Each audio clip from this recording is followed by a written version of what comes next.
Here's the key on this. Don't major in minor things. If you take up major time to do minor things, I'm telling you, you'll be behind the curve constantly. Here's what we learn in sales training. What's major time and what's minor time? Here's minor time, thinking about prospects. Here's minor time, making lists of prospects. Here's minor time, keeping books on prospects. Here's minor time, going to see the prospect. Here's minor time, evaluating the prospect after you've been there. That's all minor time. Here's major time, in the presence of the prospect. That's major time. And if you took a look, if you're in sales and you took a look at a week, you'd say, my gosh, I'm spending 90% of my time on the minor stuff and so little time on the major stuff in the presence of. How many hours in the presence of in my day? How many hours in the presence of during my sales week? Because the time that really counts is in the presence of the prospect. Majors and minors.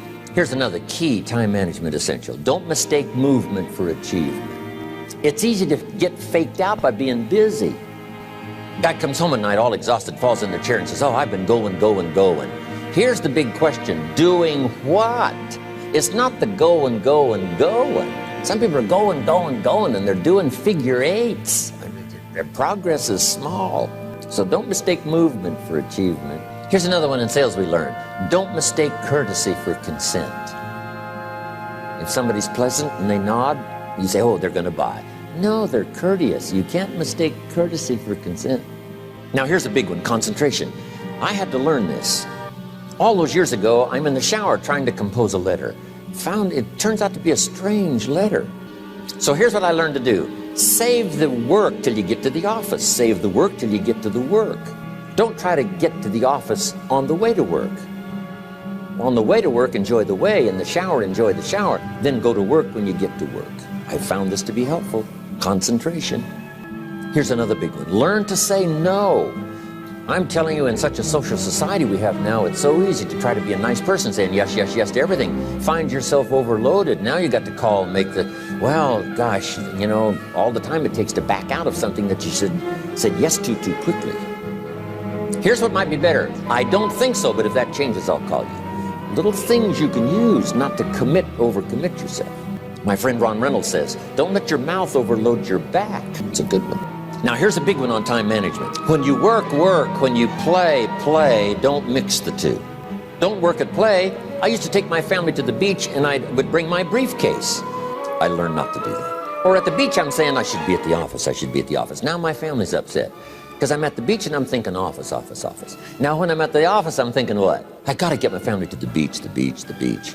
So things are not going too well at the office because I'm thinking beach, and things are not going too well at the beach because I'm thinking office. Here's what I learned to do. At the beach, be at the beach. At the office, be at the office. When you work. When you play. Don't mix the two.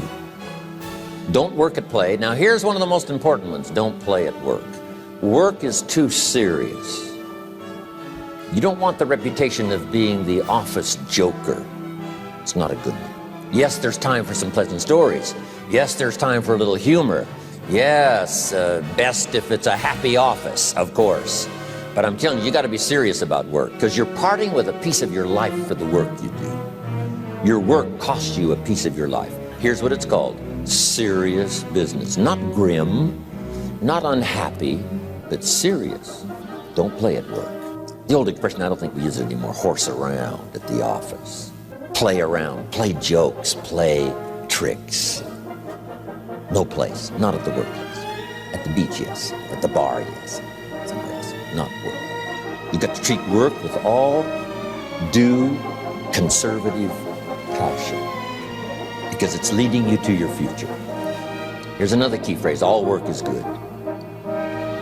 You may not like your job, but if it's the stepping stones to get you to where you want to go, you got to appreciate your job. You don't have to have a passion for your job. Here's the ultimate passion, a passion for incredible success in every department of my life. That's the passion.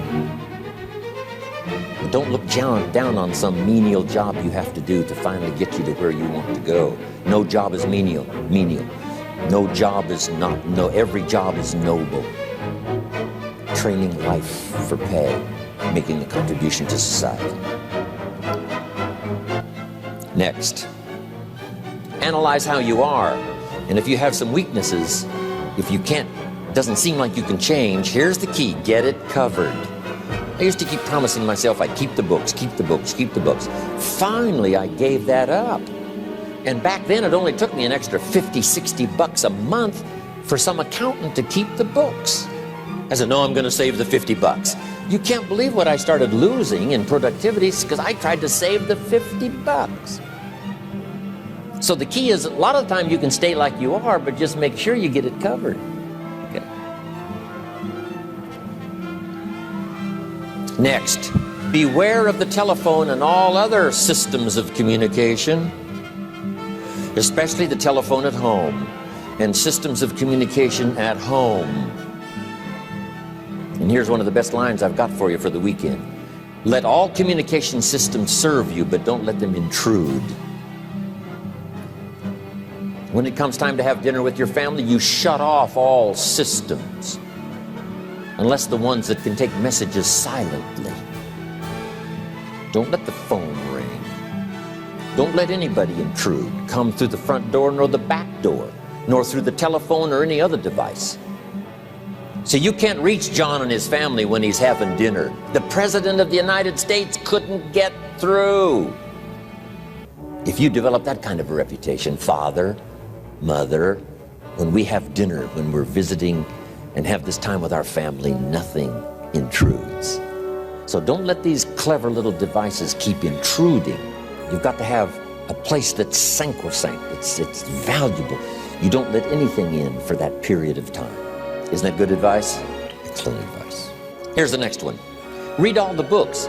You know, I've only got a few notes here on time management, but if you've got some particular challenges, you run a big organization, a big corporation, you've got some challenges, there's plenty of books. Now, here's what's next. Just be more alert to the things that might be stealing your time. Here's why. Time is like capital. You can't let someone steal your seed corn. You can't let someone steal your capital, and you can't let someone steal your time. You must designate your time, and some of the time that you designate, you must not let anyone steal.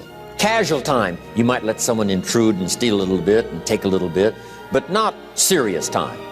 Next, one of the great time management savers is to learn to ask questions up front.